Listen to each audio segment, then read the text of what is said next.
Y vamos a pasar al otro módulo, siempre en la sala general. Vamos a pasar a las comunicaciones y damos la palabra a la moderadora y ponente, doctora Esther Pillado González, de la Universidad de Vigo, que tendrá una ponencia con el título Mediación en ejecución de sentencias como medida para descongestionar los juzgados de familia ante el aumento de litigiosidad en supuestos de ruptura de pareja derivado de la COVID-19. ¿Estás, Esther? Hola, ¿qué tal? Buenas Hola, tardes Esther. a todos y a todas. Buen día. Buonasera en Italia. Todo Gracias. bien. Muchas gracias, Carlos. Buen No sé si trabajo. me ve bien. ¿Se me oye bien? Se me ve, ¿verdad? Uy. Moderarás las comunicaciones siguientes después. Muchas gracias. Gracias a ti. Gracias. La ponencia. No sé si no se ve mi ponencia, ¿verdad? ¿Sí? No se ve la ponencia, ¿verdad? En la pantalla. No. No, no se ve. No se ve.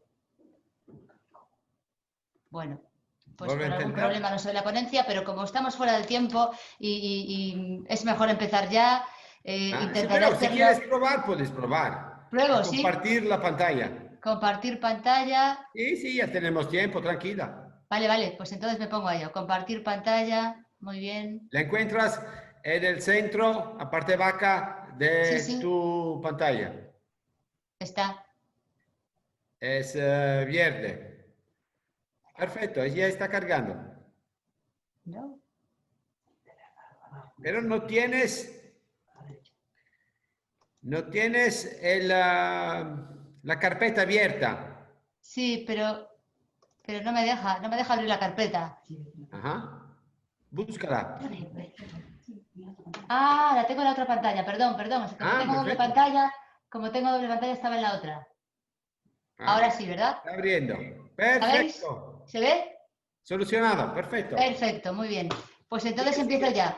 Bueno, gracias a Coemi por el esfuerzo, gracias sobre todo a Carlo y a todo su equipo por el esfuerzo realizado, porque esto pues no es fácil organizar un congreso con tanta gente y en estas condiciones tan complicadas. Pero bueno, aquí estamos todos compartiendo, aunque no nos veamos personalmente, pues por lo menos compartir a través de forma virtual, a través de la pantalla. Bueno, yo, como decía Carlos, voy a hablar de mediación en ejecución de sentencias como una forma para descongestionar los juzgados cuando hablamos de supuestos de ruptura de pareja, ante ese aumento de litigiosidad del que ya se ha hablado varias veces, derivado de la pandemia. Hay que tener claro que esta crisis sanitaria que estamos viviendo, provocada por la COVID, ha producido ya un aumento considerable de demandas ante los juzgados de familia. Yo me voy a centrar en los conflictos derivados de la ruptura de pareja con hijos, porque el estado de alarma que se ha decretado en España por el Gobierno a través del Real Decreto 463 del año 20, y todas sus prórrogas posteriores, ha provocado una serie de incumplimientos en las condiciones relativas a la responsabilidad parental. ¿Por qué? Pues porque la pandemia ha provocado un enorme cambio de circunstancias a las que se han referido ya varios ponentes antes de mi intervención. Ha habido incumplimientos de carácter económico y me refiero al impago de pensiones de alimentos a los hijos, me refiero al impago de pensiones compensatorias, porque el escenario económico de los progenitores ha cambiado radicalmente, ¿no? Hay muchos sectores económicos que se han visto muy afectados por la pandemia. También ha habido incumplimientos de carácter personal, por incumplimiento del régimen de visitas o del régimen de custodia, porque ha habido restricciones en la movilidad derivados del estado de alarma. También ha habido muchos cambios en las obligaciones laborales de determinadas personas, sobre todo de aquellos que han tenido que ampliar o modificar su jornada laboral. ¿Por qué? Porque algunos tenían unas profesiones consideradas esenciales, otros han tenido que teletrabajar y eso también ha afectado a su día a día. Y también tenemos muchas personas que han visto muy complicada su vida y su día a día porque han estado hospitalizados o porque han estado en cuarentena, ¿eh? Y esto les ha limitado también en otros aspectos. Además de todo esto, también hay que tener en cuenta pues, el gran desgaste que ha generado el confinamiento, el gran estrés para muchas familias. Hay familias que han visto el confinamiento como una oportunidad de compartir, de estar más tiempo con sus hijos, con sus cónyuges, pero en otros casos la convivencia ha sido difícil. ¿Por qué? Porque ha habido ya cierta conflictividad previa, pero además también porque los espacios, las casas, no son las mismas las de unos que las de otros, ¿verdad? A veces se ha tenido que vivir en un espacio muy pequeño y esto ha generado situaciones de violencia familiar y también situaciones de violencia de género. Es pronto para tener datos de litigiosidad. En algunos juzgados, y yo he hablado con muchos juzgados de familia dentro del territorio nacional en España, hay juzgados donde ese aumento de litigiosidad ha sido muy evidente, pero otros, en cambio, todavía no es tan claro. En materia de violencia de género y familiar, el Observatorio contra la Violencia de Género y Doméstica en España ha puesto de manifiesto un dato muy preocupante, un aumento entre el 25 y el 30% de las denuncias derivadas del confinamiento. Tanto ha sido así que la Delegación del Gobierno contra la Violencia de Género ha publicado una guía para las víctimas de violencia de género durante el confinamiento, sobre todo para indicarles a dónde pueden acudir ante una situación de violencia, a la vista de que hay determinados servicios que estuvieron cerrados y que ahora, en este momento, tienen a lo mejor restringidos sus tiempos, sus horarios, a la vista de los rebrotes que está habiendo en todo el territorio nacional. Bueno, todo esto que estoy describiendo no ha parado. ¿Por qué? Porque aunque se ha levantado el estado de alarma ya hace unos meses, en esta nueva normalidad que tenemos ahora, ha vuelto a haber nuevas restricciones derivadas a los rebrotes, a esta nueva ola de la pandemia, restricciones en la movilidad, nuevos confinamientos, hay confinamientos perimetrales, hay confinamientos selectivos. Y, por supuesto, la nueva realidad económica que nos va a acompañar durante un tiempo, lamentablemente, espero que lo más corto posible, pero lamentablemente las apariencias son que este escenario económico va a ser largo. Por ejemplo, les pongo el ejemplo de lo que tenemos nosotros ahora en Vigo o en Galicia, donde tenemos la hostelería cerrada desde hace 2 semanas, con todo lo que significa, ¿no? de una situación económica complicada para muchas familias que viven no solamente de la hostelería, sino de todo el sector que está vinculado a la misma. Aparte tenemos confinamiento perimetral, no podemos salir de las ciudades, etcétera, etcétera. Bueno, a todo este escenario le añadimos la parálisis judicial provocada por el estado de alarma. El Consejo General del Poder Judicial, en el anexo al plan de choque para evitar el colapso de la Administración de Justicia, derivada de esta crisis sanitaria, habla de un dato claro de los juzgados de familia. Ya los juzgados de familia están sobrecargados en muchas zonas, hasta el punto de que ha habido la necesidad de crear juzgados de refuerzo. Durante el año 2019 la media de pendencia era de 619 asuntos, hablo de media, por tanto hay juzgados con mucha mayor pendencia y otros con una pendencia menor. El Consejo en aquel momento hablaba de una paralización de unos 2 meses de la justicia y hablaba de un incremento de unos 300 asuntos por juzgado de media. De tal forma que llegaríamos prácticamente a unos 900 asuntos pendientes en los juzgados de familia este año. Bueno, esto es una pendencia muy elevada que pone de manifiesto claramente esa situación a la que nos enfrentamos.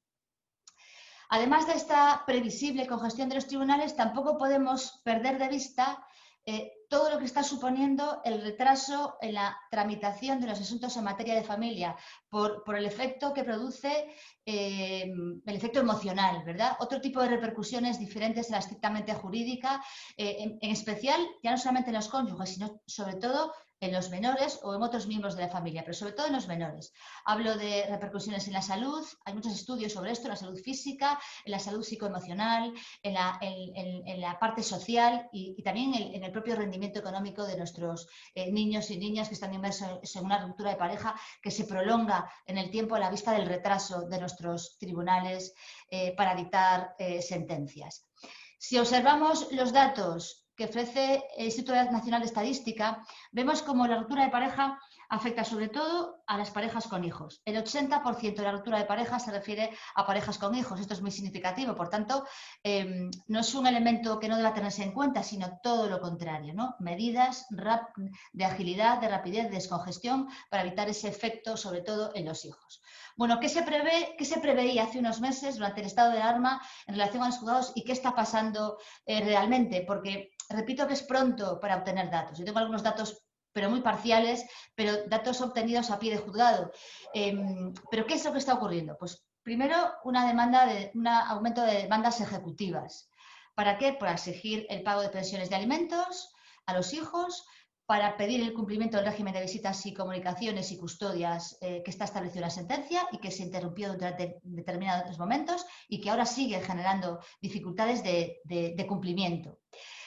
En lo que respecta al régimen de visitas y custodia, la previsión de que haya muchas demandas está motivada por un hecho importante, y es que ese Real Decreto al que antes me refería, que estableció el estado de alarma, y el decreto posterior, tanto el del 14 de marzo como el 17, en su artículo 7 no incluían de forma expresa entre las movilizaciones autorizadas durante el confinamiento el traslado de los menores de un domicilio de un progenitor a otro para el cumplimiento del régimen de visitas o de custodia. Claro, esto además se veía complicado en aquellos supuestos en que el régimen de visitas debía cumplirse a través de un punto de encuentro familiar, porque esos puntos de encuentro familiar, por las propias autoridades gubernativas, han estado cerrados. En algunos sitios todavía permanecen cerrados en este momento cuando hay confinamientos concretos en determinadas zonas. Y esto impide el cumplimiento del régimen de visitas claramente por una causa de fuerza mayor. Ante esta situación, la Comisión Permanente del Consejo General del Poder Judicial, ya en marzo del 2020, acordó en una sesión concreta ese día que el juez acordase la suspensión o modificación del régimen de custodia o del régimen de visitas acordado en los procedimientos de familia. Esta suspensión o modificación del régimen acordado era muy necesaria, sobre todo cuando debía cumplirse a través de un punto de encuentro familiar que podía no estar en funcionamiento en ese momento. Y además, la Comisión Permanente del Consejo, con buen criterio, instaba a las juntas sectoriales de los jueces, de los juzgados de familia, para que llegaran a acuerdos, sobre todo para unificar criterios, es decir, para establecer pautas concretas de actuación para el cumplimiento de esas visitas o de ese régimen de custodia incumplido durante el estado de alarma. Hay muchos acuerdos en este sentido. En cada comunidad autónoma hay acuerdos y la lectura de esos acuerdos evidencia, bueno, que las interpretaciones han sido muy variadas y muy diferentes unas de otras. Por tanto, primero, aumento de demandas ejecutivas. También aumento de demandas de modificación de medidas, tanto de carácter personal como de carácter económico, derivadas de la separación y divorcio que estuvieron fijadas previamente. Aquí es obvio que se dan los presupuestos para instar una modificación de medidas, porque la COVID-19 se puede encajar perfectamente en lo que dice nuestro artículo 775.1 de la Ley de Enjuiciamiento Civil, que habla de la alteración sustancial de circunstancias. Claro que se han modificado las circunstancias, ¿verdad? El cambio es evidente en relación al tema económico. Ha habido despidos, ha habido ERTES, ha habido ERES, provocados por esa paralización de la actividad laboral durante la pandemia y que ahora mismo continúa por esa situación que tenemos de nueva normalidad. Ante este escenario, el legislador, a través del Real Decreto 16/20 de 28 de abril de medidas procesales y organizativas para hacer frente a la COVID en el ámbito de la justicia, introdujo un procedimiento urgente para modificar medidas. Un procedimiento rápido que tenía un periodo de vigencia durante 3 meses, de tal forma que esta disposición ya ha sido derogada a través de la Ley 3/2020, se deja sin efecto desde el 20 de septiembre de este año en curso, ¿no? Por tanto, ya no tenemos ese procedimiento en este momento. Y, en tercer lugar, también se prevé y de hecho han aumentado la presentación de demandas de separación y divorcio por ese desgaste al que antes me refería, que ha supuesto para muchas parejas esa convivencia en un espacio reducido, en su casa, y con el estrés y la tensión generada por la incertidumbre que traía toda esta situación.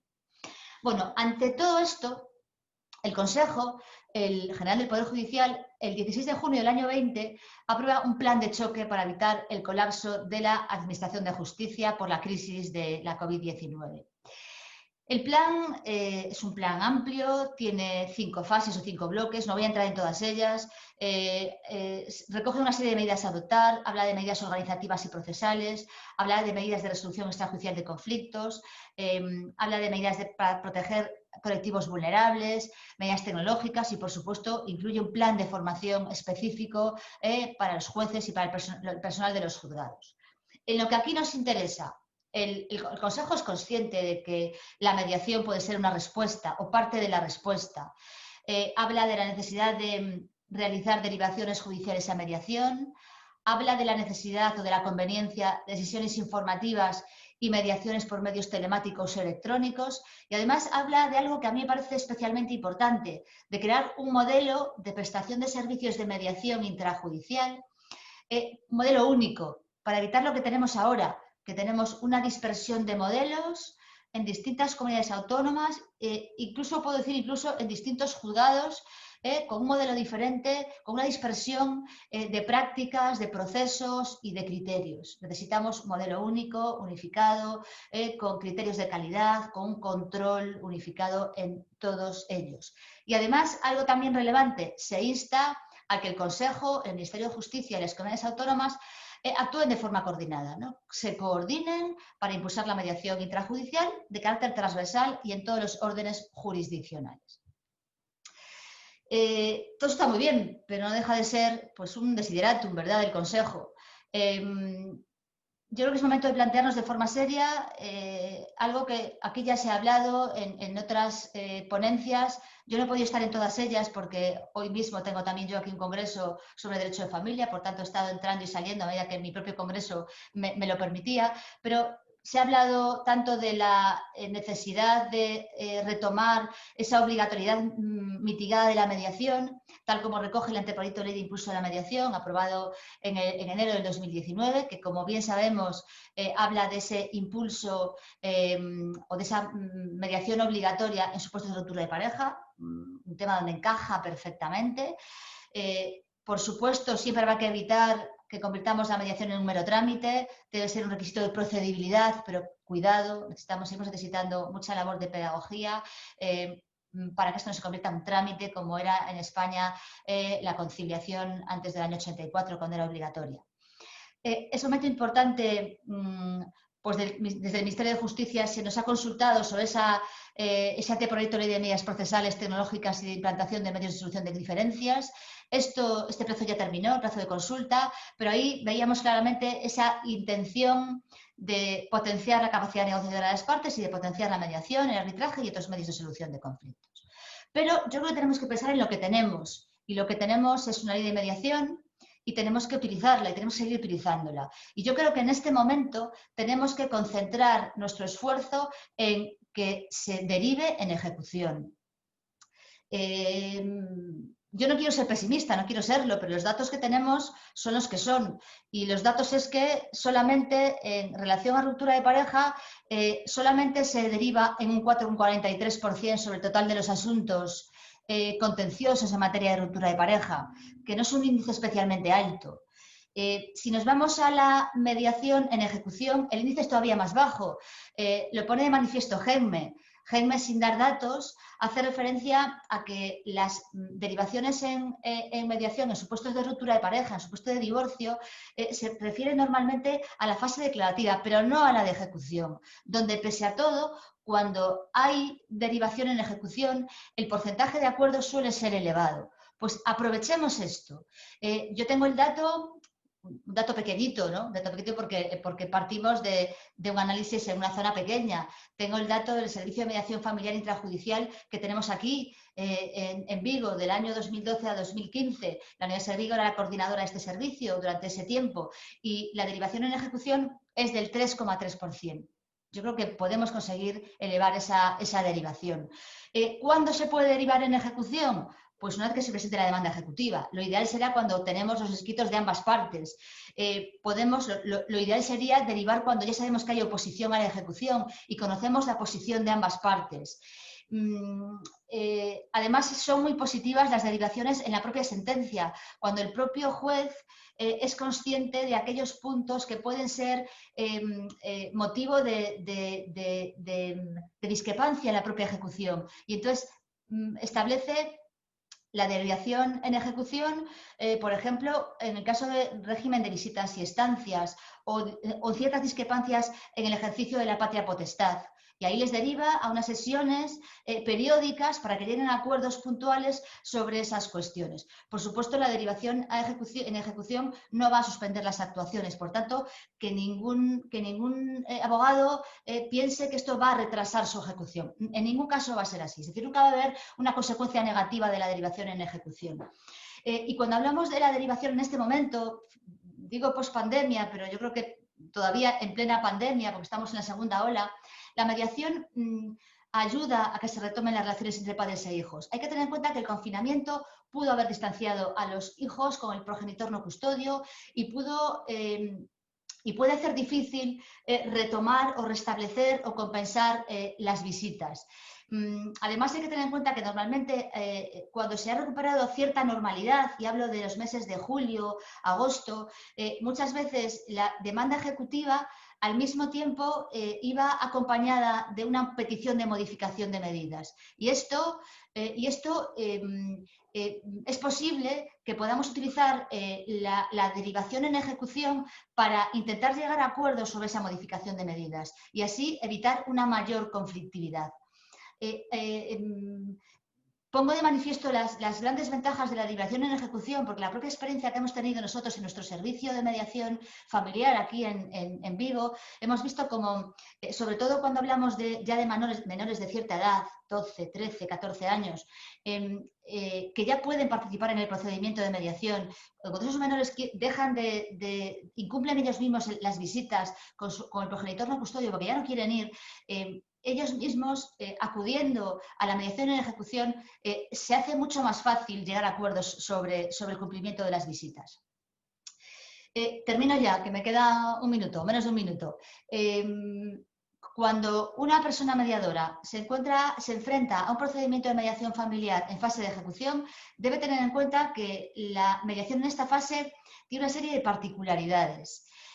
Porque no es igual que participar en un proceso declarativo, porque aquí estamos en un momento en que ya tenemos una sentencia que seguramente ha dado la razón a una de las partes y hay un incumplimiento. Por tanto, esa resolución judicial puede haber empoderado a una de las partes. La persona mediadora tratará de equilibrar las posiciones, empoderar a la otra parte, restablecer el equilibrio para poder llegar a acuerdos.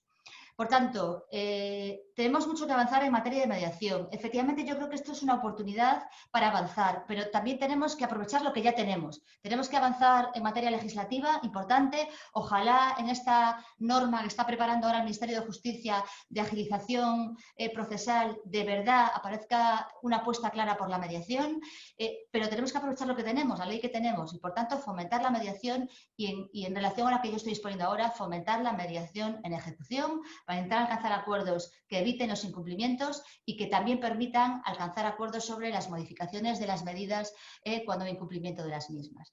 Bueno, muchas gracias por escucharme. He intentado ajustarme el tiempo todo lo que he podido y no sé si hay alguna cuestión, alguna pregunta, me pongo a su disposición y si no la hay, pues creo que tengo que empezar ya con las comunicaciones. Voy a retirar de la pantalla mi presentación.